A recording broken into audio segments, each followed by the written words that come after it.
घबराने की कोई जरूरत नहीं। मेरे बेटे की एंट्री मतलब इन बदमाशों को डिसेंट्री।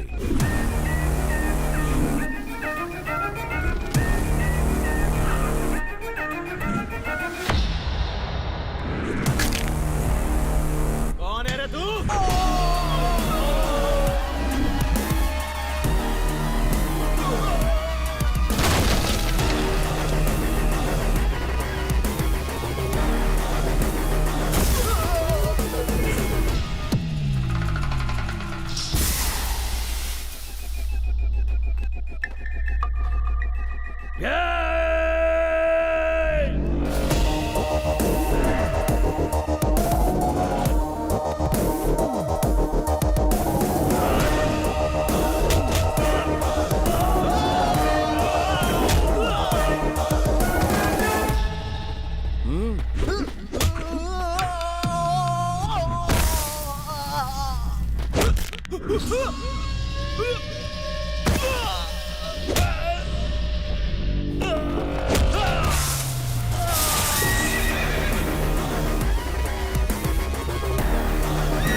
अरे बाप रे, गए काम से। अब इनका क्या होगा?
तू मुझे मार रहा है? जानता है मेरा नाम क्या है? तेरा जो भी नाम, क्या तू खुद को बचा पाया? क्या खुद को पिटने से रोक पाया? तूने जो पाप किए हैं उसका बिल तुझे ही भरना होगा।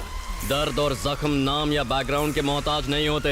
हर ना इंसाफी का मुंह तोड़ जवाब दूंगा, और जो कानून तोड़ेगा उसे तो मैं।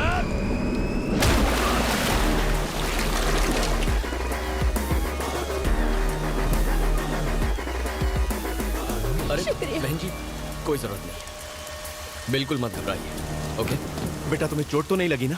कुछ नहीं हुआ। लगी भी होगी तो तुम कहाँ मुझे बताओ? मुझे कुछ हो सकता है क्या चाचू?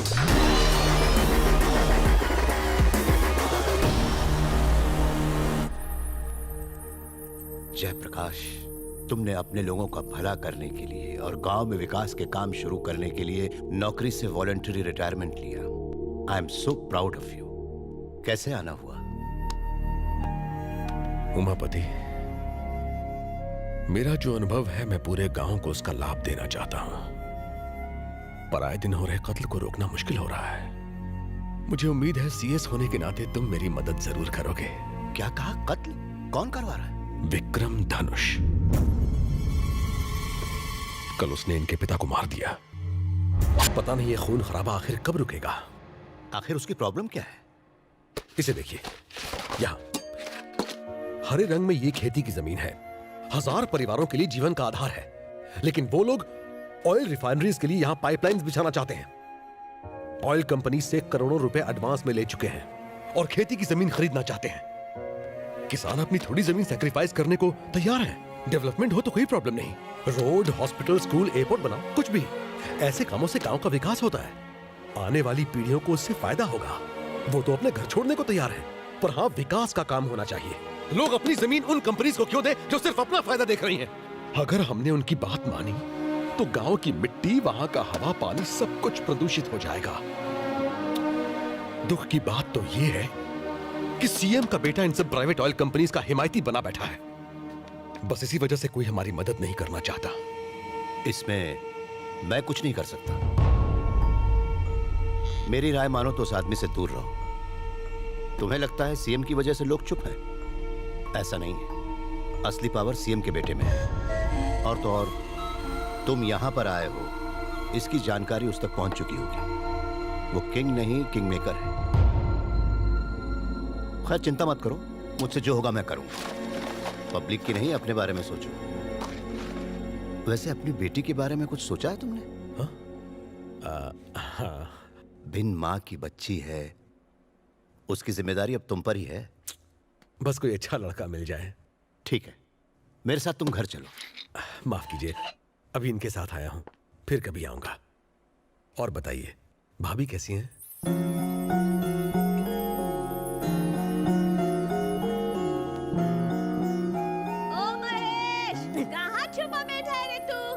कल मुही मोटी भैंस, इसके दिमाग और शरीर दोनों की चर्बी उतार दूंगी। गोरी भैंस। ओ मेरी औलाद, तू यहाँ है? दादी सासू क्या बना रही हो? दिखता नहीं, नाश्ता बना रही हूँ। नाश्ता बना रही हो? थोड़ा सांभर भी डालो ना। जहर भी डालूं ताकि तुझसे भी छुटकारा मिल जाए। कुछ भी कहो, सांभर का जवाब भी। Sambar is the king. और तू चुड़ैलों की क्वीन। गुलाब की कली, मैं ऑफिस जा रहा हूँ। हाँ? अरे ओ हड्डे हराम, हाँ? लड़की देखने गया था तो आंख पे काला पट्टा बांध के गया था। कलर और वजन देख के फिसल गया होगा, जो इस आटे की बोरी को हमारी गर्दन पे रख दिया। आपकी तकदीर तो अच्छी है, मेरी तो गई गुजरी है। तेरे को क्या तकलीफ? मैंने एक शर्त रखी थी कि ससुराल में खड़ूस दादी नहीं चाहिए, पर जब मैं यहाँ आई और मैंने आपको देखा तो मैंने कहा मैं ये शादी नहीं करूँगी। इतना नाक लगा रही थी तो क्यों की शादी? इन्होंने झूठ बोला ना। क्या झूठ बोला रे? इन्होंने मुझसे कहा 6 मंथ्स में टपक जाएगी, पर ये देखो 9 साल हो गए। मेरे मरने की राह देख रहा है? देसी घी खाया है मैंने। मेरे बेटे को किसी की नजर ना लगे, सारी पूरी नजर लग जाए। भले ये बाहर से लड़ाई झगड़ा करके आए, पर नजर तो ऐसे उतारती है जैसे जंग जीत के आया हो। धीरे बोल, नहीं तो वो कद्दू उठा के तेरे सर पे ही फोड़ देगी। गणेश मेरे बड़े बेटे की औलाद है, लेकिन ये दोनों इसे अपना बेटा मानते हैं। इसके प्यार में कमी न रह जाए, इसलिए अपनी औलाद नहीं होने दी। बाप रे पापा। एक बात बताओ, एक आम वकील अदालत में केस लड़ता है और अपने क्लाइंट को न्याय दिलवाता है, पर तुम केस तो ले लेते हो, लेकिन अदालत में केस न लड़के बाहर इससे लड़वाकर न्याय भैया वो दिलवाते केस थोड़ा हटके था। हो। कल तुमने एक कॉन्ट्रैक्टर को मारा, उसने जमीन पर कब्जा किया था। वो कोई मामूली आदमी नहीं है। हमने तो नेक काम शर्म किया। आनी चाहिए तुम्हें। ये ले बेटा, बाहर मेरी सब सुनते हैं, लेकिन घर में कोई सुनता ही नहीं है। मीठा खिला रही हो, मोटा हो जाएगा। आप होगे, ये थोड़ी ना होगा। लड़ाई करके आया है ना, पी लेना। थैंक यू ऐसा लगता है जैसे दांडी यात्रा से आया है। क्या हुआ जी? क्या बताऊं क्या हुआ। इसे आईएएस बनने को कहा तो मना कर दिया, फिर सीए करने को कहा तो कहने लगा भाई खातों में मुझे कोई इंटरेस्ट नहीं है। फिर मैंने कहा लॉ ही कर ले भैया, तो वो भी ढंग से नहीं कर पाया। डिग्री तो मिल गई ना भैया। अच्छा, तीर मार लिया। और ये मिलिट्री में गया, वहां कई मेडल्स जीते, लेकिन प्रमोशन मिलने से ठीक 5 मिनट पहले नौकरी छोड़ दी। मिलिट्री बाहर के दुश्मनों से लड़ती है, लेकिन देश अंदर से खोखला हो चुका है। किसी को तो उसे ठीक करना ही होगा। मैं करूंगा। तेरा दिमाग तो खराब नहीं हो गया? Excuse me sir. आ गया बोला। नमस्ते सर। नमस्कार। नमस्ते सर। नमस्ते। तुझे हिब्रू भाषा में कहूँ? नमस्ते। अरे पद्मा आ गई, चल सांभर खिलाती हूँ, चल। बिल्कुल सही समय पर आए हो। 10 सालों से ये तमाशा फ्री ऑफ चार्ज देख रहे हो। 25 साल तक गधे को चने खिलाओ तू भी वो घोड़ा नहीं बन पाएगा। एक पंक्चर टायर में कोई हवा भर सकता है क्या? ऐसा ही इसका हाल है। इसे एग्जाम हॉल में किताब भी पकड़ा दो तो भी ये पास नहीं हो पाएगा। अगर मिट्टी में पानी डाला जाए तो सिर्फ कीचड़ ही बनेगा ना। कुम्हार उससे मटकी ना बना दे तब तक सिर्फ गंदगी ही करेगा। गूगल बाबा का सौतेला चेला हूँ, इसीलिए सबकी खबर रखता हूँ। सच की डकार अपने आप निकल आती है। यू कंटिन्यू, इससे कोई फर्क नहीं पड़ता। सर सर सर प्लीज इसे नाकारा मत कहिए, इसे बुरा लगेगा, खासकर जब ये सच में नाकारा हो। कुछ ढीठ लोग बुरा भी नहीं मानते। और अरे दुखी मत होइए, आप लकी है कि आपका बेटा आपकी इतनी रिस्पेक्ट करता है। अभी 3-4 दिन पहले की बात है, मेरे घर के सामने 15वीं या 16वीं सिगरेट पी रहा था। उसी वक्त आपकी कार को आते देखा, इसने उसी वक्त सिगरेट नीचे फेंक दी और फिल्मी स्टाइल से सिगरेट को पैर से बुझा दिया। मेरे गार्डन से तुलसी के पत्ते तोड़कर बकरी की तरह चबाने लगा। फिर आपके सामने पहुंचा। बदबू को छुपाने के लिए सर इसने तुलसी खाई थी। देखो बालक, यहाँ बुद्ध मंदिर है। लॉर्ड बुद्ध जी का एक हाथ पेट पर और दूसरा हाथ आसमान की तरफ है। जानते हो इसका मतलब क्या है? बात पेट में नहीं रखी तो सीधा ऊपर। एकदम करेक्ट है। आपका बेटा इशारों में बात समझाना जानता है। जोक्स मारना छोड़ो, अंकल से कुछ सीखो। सॉरी सर, मैं उतना भी महान नहीं हूँ। मुझे ऊटी में एक इंपॉर्टेंट काम है, मुझे वहां सर्वे करना है, भैंसों की रिपोर्ट बनानी है। मेरी वाइफ को लाया हूँ, प्लीज उसे इसके साये से भी दूर रखिए। मैं उससे मिलकर निकलता हूँ। क्या बात है पद्मा, इतना मुंह क्यों लटका रखी है? पति टूर पर जा रहा है इसलिए? अरे वो महेश की तरह छोटा बच्चा थोड़े है ना, बुढ़ा हो चुका है, बॉडी पर तो झुर्रियां भी हैं, टकला भी हो गया है। तो वो घर पर रहे या बाहर, तू उसके लिए अपनी जवानी क्यों बर्बाद कर रही है? इधर कान ला, वो पका हुआ आप कभी भी टपक सकता है, किसी और को क्यों नहीं ढूंढती? इज्जत का फालूदा।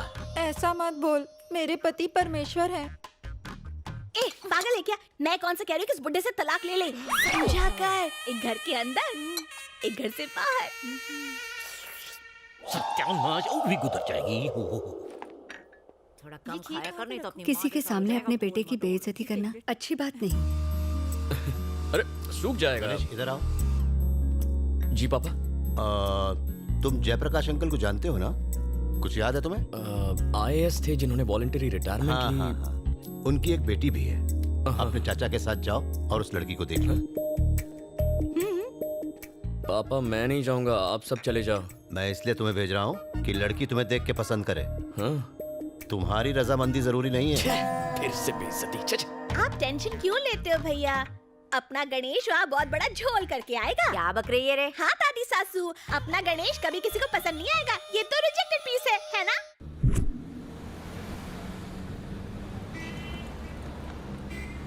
आप इतने गुस्से में क्यों? कहते हैं लड़की का अप्रूवल चाहिए। क्या कमी है तुम्हें? बस आंखें थोड़ी सी छोटी है, लेकिन उससे क्या फर्क पड़ता है? बिना आंखों में आंखें डाले प्यार नहीं होता क्या? सलमान खान तो मिस्टर परफेक्ट है, उसकी शादी हुई। गाड़ी क्यों रोकी?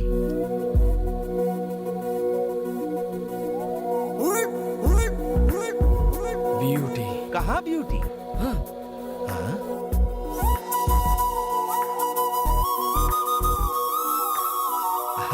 सुंदर है। हाँ? नहीं नहीं, उसके हाथ में तो झाड़ू है। किसी NGO से होगी। काहे की NGO? म्युनिसिपालिटी से। म्युनिसिपालिटी ने मेंटेन अच्छा किया है। तुम जानते हो ना, तुम्हारी दादी विरोधी पार्टी की है। नालायक गधे, झाड़ू वाली बहू लाया, इसीलिए तुझे साथ भेजा। हाँ? चाचू लगता है साफ सफाई से बहुत माल कमाया है। कैसे कह सकते हो? नेकलेस देखो। अरे वो सोना नहीं है, नल्ला। गना कहाँ गया? लड़की खरा सोना है चाचू। वहाँ रॉयल फैमिली वेट कर रही है। हम कौन से रॉयल हैं? और लड़की का अप्रूवल चाहिए था ना चाचू। मैंने तो इस स्टाइलिश झाड़ू वाली को फिक्स कर लिया है। और वो केस के पेपर्स हैं। एक, दो, तीन।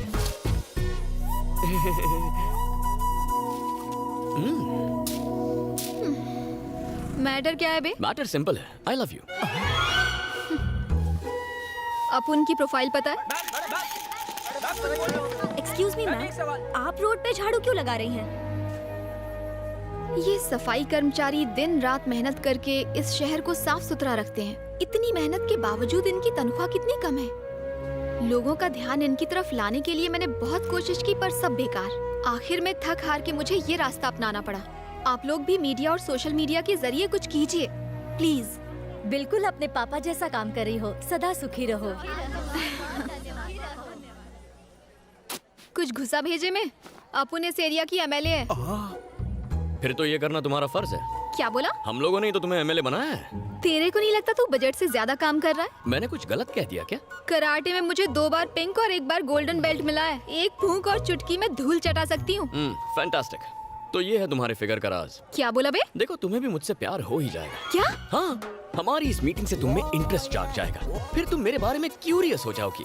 दिन रात मेरे बारे में सोचकर तुम्हें टेंशन हो जाएगी। फिर तुम मेरा नाम और फोन नंबर ट्रेस करके मेरा एड्रेस ढूंढ निकालोगी। फिर चेजिंग होगी, थोड़ी फाइटिंग होगी। उस फाइटिंग में मैं थोड़ा सा जख्मी हो जाऊंगा। तुम दौड़कर घर आओगी, धड़ाम से दरवाजा खोलोगी, फटाम से मेरे गले लग जाओगी और कहोगी गणा I am so sorry, I love you very much, मैं तुम्हारे बिना जी नहीं सकती, मुझसे शादी कर लो।